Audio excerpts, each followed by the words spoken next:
Hello everyone, আসসালামু আলাইকুম। Welcome back to my channel hobby of Saima. আজকে আমি আপনাদের সাথে শেয়ার করছি আমার বানানো হোমমেড লাড্ডু রেসিপি। তো প্রথমেই আমি একটি বোল নিয়েছি এবং নিয়েছি একটি চালনি। তার মধ্যে আমি দিয়েছি হচ্ছে 1 কাপ পরিমাণ বেসন। আর এই বেসনটা হচ্ছে আমার নিজের ক্রিয়েশনের বেসন। এটা আমি রমজান মাসে বানিয়েছিলাম, তো ভাবলাম যে বেসনটা ঘরে পড়ে পড়ে আসলে নষ্টই হচ্ছে, তো কিছু একটা বানানো যাক যেটা আম, মজাও হবে এবং আমার বেসনটাও কাজে লেগে যাবে। তো মাথায় হুট করে আসলো যে একটা লাড্ডু বানালে আসলে কেমন হয়। তো এর জন্য আমি প্রথমেই এই বেসনটাকে সুন্দর মতো মিক্স করে নিয়েছিলাম, মানে চেলে। তারপর এর মধ্যে অ্যাড করেছি একটুখানি বেকিং সোডা। এরপর অল্প অল্প করে পানি অ্যাড করে আমি একটা স্মুথ ব্যাটার তৈরি করে নিয়েছি। আর এখানে পানির পরিমাণটা আমার লেগেছে 1 কাপের জন্য হচ্ছে 1/2 কাপ পরিমাণ পানি। তারপর একটা প্যান নিয়ে বেশ অনেকগুলোই তেল দিয়ে দিয়েছি। এই তেলটা কিন্তু পরে আবার রিইউজ করা যাবে যে কোনো রান্নাতে।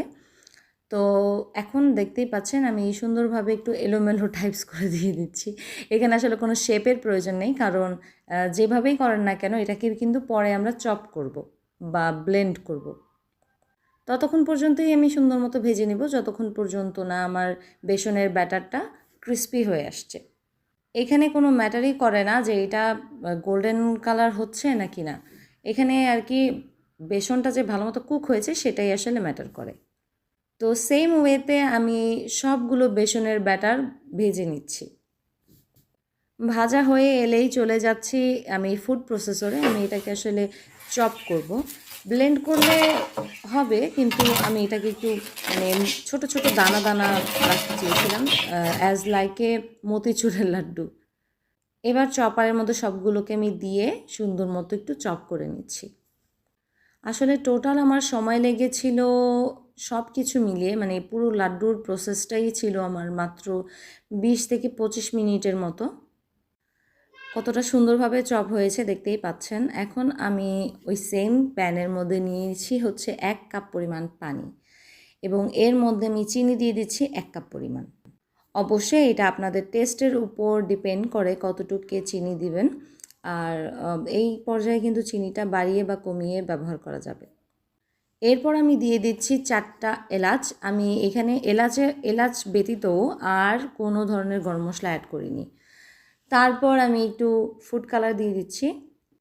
এটা ছিল হচ্ছে পাউডারের যে একটা জর্দা রং পাওয়া যায় না, সেইটা। শিরাটা ভালো মতো ফুটে আসলেই এর মধ্যে আমি দিয়ে দিচ্ছি সবগুলো বেসনের ক্রামস। এখানে 1 তার 2 তার এগুলোর আসলে কোনো প্রয়োজন নেই। এইটা যখন আপনারা দেখবেন যে শিরাটা বলক চলে আসছে তখনই আসলে ঢেলে দিলেই বেশি ভালো হয়। তো এখন আমার মনে হচ্ছে যে রঙটা একটু কম হয়ে গিয়েছে, তো আমি আরেকটু কালার এখানে অ্যাড করে দিয়েছি। তখনই আমার হাজব্যান্ড আসলে বাহির থেকে এসে আমাকে একটা চকলেট গিফট করে, তো সেটা আপনাদের সাথে একটু শেয়ার করলাম। এই ব্যাটারটাকে ততক্ষণ পর্যন্তই আমার রান্না করতে হবে যতক্ষণ পর্যন্ত না এটা পুরো প্যানের গা থেকে সরে আসছে। চুলা থেকে নামিয়ে আমি 10 মিনিট রেস্টে রেখেছিলাম যেন একটু ঠান্ডা হয়ে যায়। এখন আমি হাতের মধ্যে কিছুটা ঘি লাগিয়ে নিচ্ছি যেন লাড্ডুর শেপটা দিতে আমার কোনো প্রবলেম না হয়, কারণ এই ডোটা কিন্তু মানে এই লাড্ডুর ডোটা কিন্তু একটু আঠালোই, তো হাতে লেগে যাওয়ার চান্সেস অনেক বেশিই থাকে। আর ঘিটা দেওয়ার ফলে হবে কি একটা সুন্দর ঘিয়ের স্মেল পাওয়া যাবে।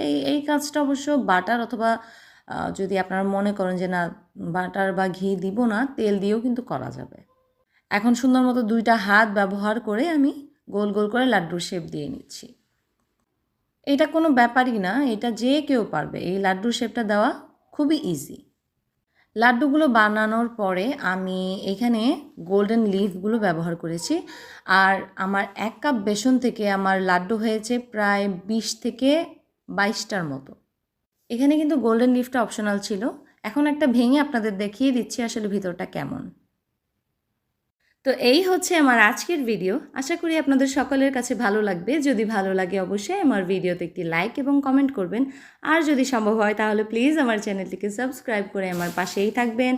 আজ এই পর্যন্তই, কথা হবে নেক্সট কোনো ভিডিওতে। ততদিন পর্যন্ত সবাই সুস্থ থাকবেন, ভালো থাকবেন, দোয়া রইল এবং আমার জন্য দোয়া করবেন। আল্লাহ হাফেজ।